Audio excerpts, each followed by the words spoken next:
In this video, I'm going to show you why the VA loan is the best primary residence mortgage in the world and how to use it properly. What's up guys, Dave from BiggerPockets here, and today we're going to talk about the VA loan. But before we do that, make sure you smash that like button, subscribe, and click the little bell for notifications if you get anything of value out of this video so that you will be able to see when new valuable content comes out to help you on your journey.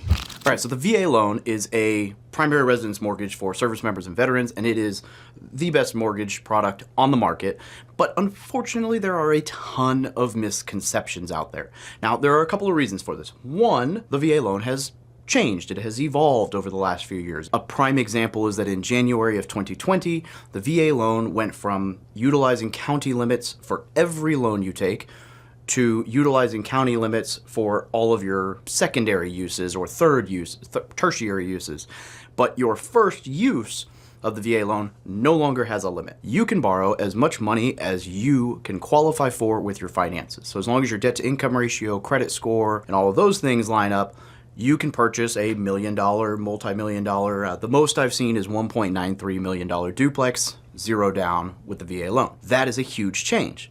Now, if you knew about the VA loan prior to that and haven't been super involved, then you would have a misunderstanding of how the VA loan works now. So part of it is that. The other part, and this is kind of what we're going to dig into today, is that the VA guidelines are very vague. They allow for a lot of leeway, more than most or any other loan product out there. Now, what this means, that's great, but what this means is that every lender then has their own overlays. So while the VA loan, for a weird example, might say, we don't care what your credit score is. We have no credit score requirement. Every lender has their own credit score requirement for them to feel comfortable making that loan.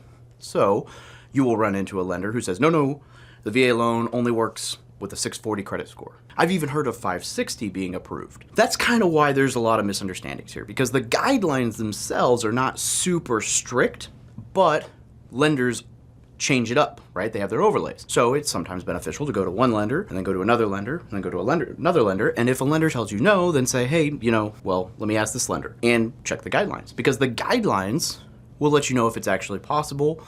Because if the guideline says no, then no. But if the guideline says yes and the lender says no, then there's probably another lender out there who will do it. So we're going to dig into some of this right now. First off, in order to be eligible for the VA loan, you have to have served 90 days consecutive during a time of war or 6 years in the reserves. There's also being the spouse of somebody who died because of a service-related disability, or 181 days consecutive active duty, right? So a couple different variables, but essentially you have to be a service member or a veteran, right?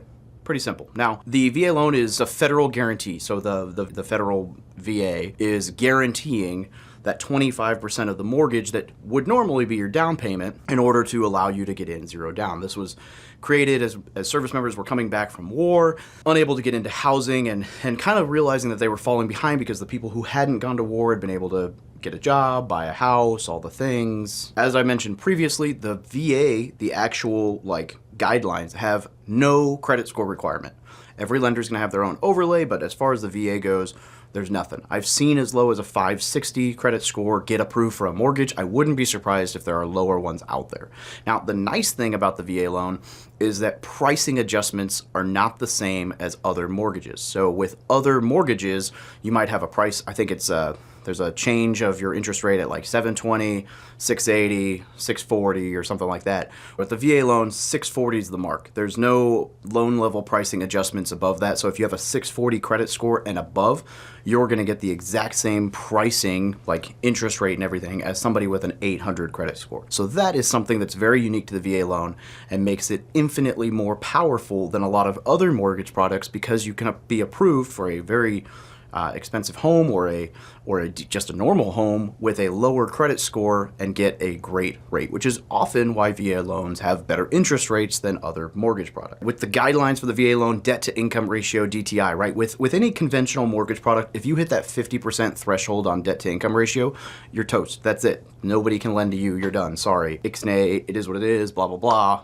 You're out. With the VA loan, you can go above that. I've seen in the 70% range, like 73, 74, 75. Now, I'm not saying that I recommend you take on a 75% debt to income loan. I'm just saying that the opportunity is there. With the VA loan, you can get approved for a much higher debt to income ratio than any other mortgage product, which makes it a lot easier to qualify for a duplex, triplex, fourplex, so you can get into those awesome house hacks that are so beneficial for your finances long term. Right, so for most VA loans, there's no cash reserves requirement. The only time this actually comes into effect is if you're going off of residual income rather than just a DTI qualification, and that gets a little confusing, but ultimately the cash reserves required in most cases with the VA loan is none, and therefore less than other loan products. Also with the VA loan, as I mentioned before, as of January 1st, 2020, there's no limit on your first time use. Now, after that, you have to go by your county loan limits. So if your county loan limit is 515, then if your first purchase was 200 and your second purchase is 200, you're fine. But if your first purchase was that $1 million house, you wouldn't be able to be approved for a VA loan with the second use because you're over that $515,000 entitlement for your county. There is a one-time restoration of benefit. If you sell the house that was on the original VA loan or transfer it into like refinance into a conventional loan, now that loan allows you to go in and do a one-time restoration of benefit, and you can do another unlimited amount VA loan. So you can reuse the VA loan, which is another misconception. For some reason, people think you can only use it one time. Not true. I've seen people use it 2, 3, 4 times. You just have to do it the right way. So you have to intend and then occupy the place as your primary residence. And what happens in the military is that you then will PCS, or permanent change of station, to another location. When that happens and you are moved, now you can absolutely use the VA loan again because you got orders and you moved. Now, there are other options, like if your family's growing and you need a bigger house, or your family shrunk and you need a smaller house, or, financial issues. There are other reasons to get approved for utilizing the VA loan in the same area, but what you can't do is just plan to be like, we're gonna house hack this one, and now we're gonna move next door and house hack this one a year later. Like, that's kind of where it gets muddy. So, but because you're moving around a lot, it makes it really easy to reuse the VA loan. Another common misconception with the VA loan is that when you do a duplex, triplex, fourplex, a lot of lenders will tell you they want 2 years of experience with property management in order to count the gross rents from the units you're not living in towards your debt to income. The VA guideline itself basically just says that you have to have a reasonable chance of succeeding as a landlord. So if you're a competent human being and you think you can be a landlord, then per the VA guidelines, you're good. A lot of lenders have overlays on this. The solution to that is just hire a property manager who has more than 2 years experience. Boom. Hey, I'm not doing it. This person's doing it, so we can count it towards the debt to income. Some of the other amazing benefits about the VA loan are that you do not have MIP or PMI. So MIP is mortgage insurance premium that's paid up front if you use like an FHA loan. And PMI is any loan you put less than 20% down on, you're gonna have to pay that private mortgage insurance until you get to below or more than 20% equity, generally 22% for it to fall off automatically, right? That's expensive. So on my first duplex was $79,800 and my PMI was $81 a month. Now that's not a ton of money in the scheme of real estate, but $81 a month was like 25% of the mortgage payment, right? That's a pretty substantial uptick for mortgage insurance, when if I had used the VA loan, and the reason I didn't is I had a lender who told me you could only use it one time, so don't waste it on that little property. Boy, was he wrong. If I had used the VA loan, I would have not been paying that 81% or $81, and that would have been an extra $1,000 a year in my pocket for the duration that I had that loan, right? So, and that was on a less than $80,000 duplex. So it scales as you get to bigger properties. The funding fee is the one thing that everybody always gets hung up on with the VA loan. So when you buy with the VA loan, the funding fee, which pays for all the application fee, all the things, is 2.3% on your first use and then 3.6% on subsequent uses if you put 0 down. Now, if you are 10% disabled or have a Purple Heart, it's completely waived, so just don't even worry about it.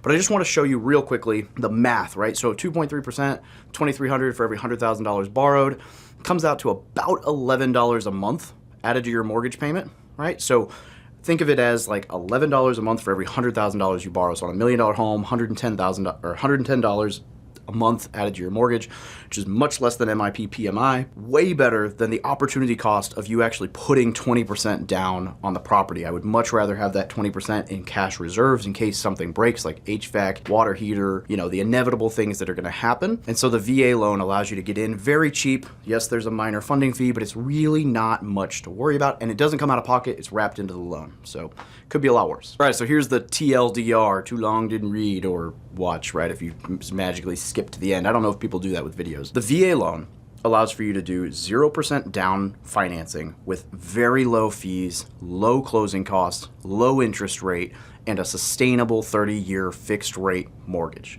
It is a phenomenal benefit for service members and veterans that makes it easy for them to buy a single family house, but also a duplex, triplex, fourplex to house hack to really jumpstart their financial education. This is a phenomenal benefit, right? And a lot of service members and vets don't fully understand it. Now, I only covered just a few of the big surface level areas. If you would like a lot more information on the VA loan, throw the comments down below, ask the questions, and I will get with some of my other buddies in the lending space, and we will answer all of your questions in order to ensure that you are adequately equipped to talk to your lender or other lenders and get the best VA product out there to make your purchase the easiest, most financially secure purchase you could possibly make when buying that first property or second property or third property with the VA loan. I'd love to help. Everybody at BiggerPockets is here to help. So make sure you like, subscribe, and follow along on the journey.